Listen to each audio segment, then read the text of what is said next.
New information from a recent survey is giving us some insight into how teenagers manage stress and where the pressure to perform really comes from. I'm Julie Parisi, joined today by Tina George. She's a student assistant program coordinator with Caron Treatment Centers. Tina, thank you so much for being here.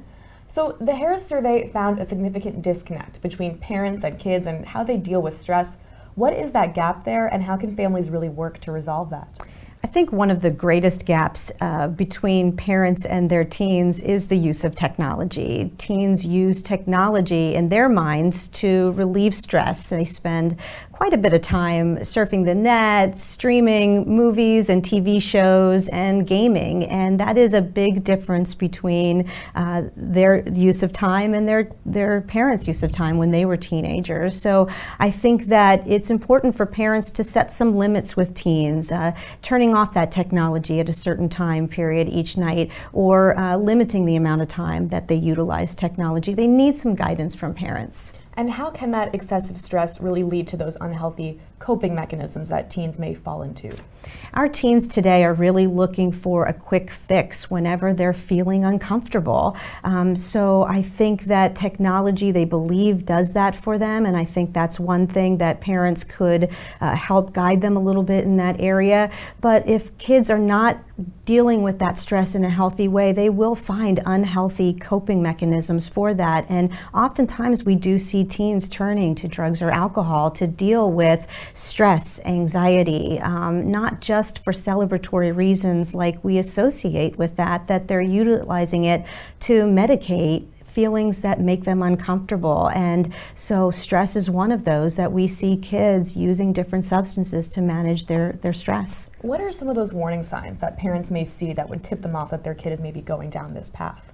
Yeah, parents are experts on their children. So anytime you see any change in behavior, that's important to recognize, or they're no longer hanging with the same friends that they used to, or that they even see their relationship with their child changing. Teens can be more guarded and maybe not sharing as much, but they should be sharing some things. You should be able to engage them in dialogue. And if they're really avoiding conversations, that's something we should really lean into a little more. Trust your gut. If you're feeling like something's not right, it probably isn't. And there's lots of resources out there for parents if they are concerned. If something's going off saying, I need to be looking into this further, they should. Their school is a great resource. Their pediatricians are great resources. It's never harmful to ask if you have concerns.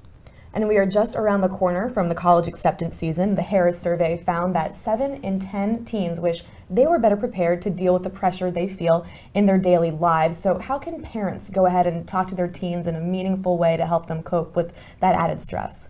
I think, again, setting realistic expectations for kids and having that conversation about what a parent wants in a realistic way for their child and what a child can realistically expect from that experience. I think having those conversations about even what you expect from them in terms of their behavior when they're away from home. I think that we should be advising kids about the stresses they might experience and the experiences they might have that could be harmful. Talk to them about those things. That's really important, that I think parents don't always have that conversation. And then from a parent's perspective, I think when your child does go off to college, getting on the phone with them on a regular basis and asking them how things are going, listen for signs of stress and anxiety that might be out of the norm, and ask them how they're handling that. And sometimes we need to intervene. And the schools also, their colleges, universities have plenty of resources for them to access. Excellent. That's good advice, Tina George. Thank you so much for being here.